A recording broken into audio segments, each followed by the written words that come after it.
Hello everyone, welcome back to Cloud Pathshala. My name is Manendra Tawar. Recently, I have seen a news regarding data breach for many IT organizations in which user lost their username, password for their cloud consoles, for their many IT devices. So in this video, we will discuss how we can prevent the username by adding an additional layer of security.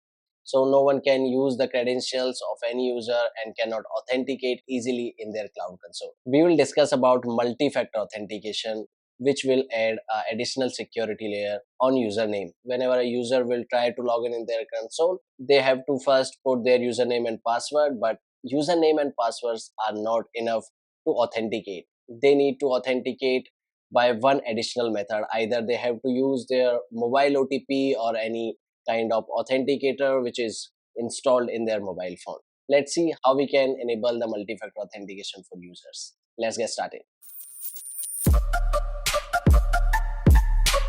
First of all, you have to log in your AWS console and go to the IAM section where you can see the user details. Let's go to the users. Here I have two users.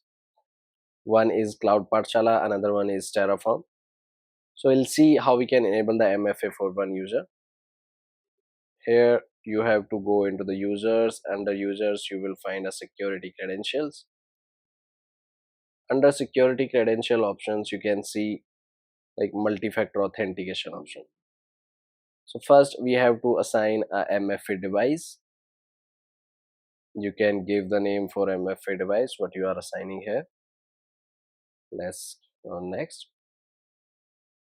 Here you can read the instructions like install a compatible applications such as Google Authenticator, your mobile or Authy app on your mobile device. After installing that app, you have to generate a QR code and you have to scan this QR code in that application. Here you have to type Google Authenticator. I'm going to use Google Authenticator app.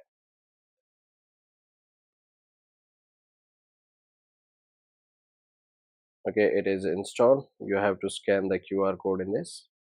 You will get the first OTP. First time you have to give 2 MFA codes here to register it successfully.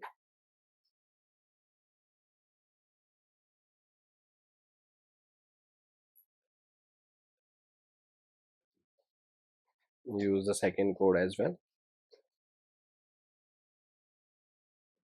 So here it is 631089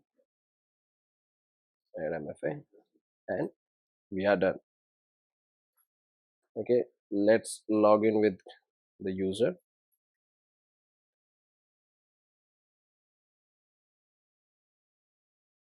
We have to give our account ID here.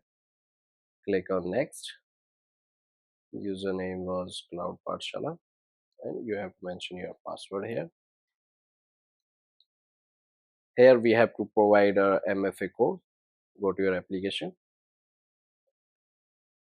and use the code. Once it is enabled, then your user credentials are 100% secure. Even if someone get your username and password, they cannot log in into your console and they cannot perform anything. So that's how we can secure our user accounts. That's all for today's video. We'll discuss a new interesting topic in new video. Thank you guys.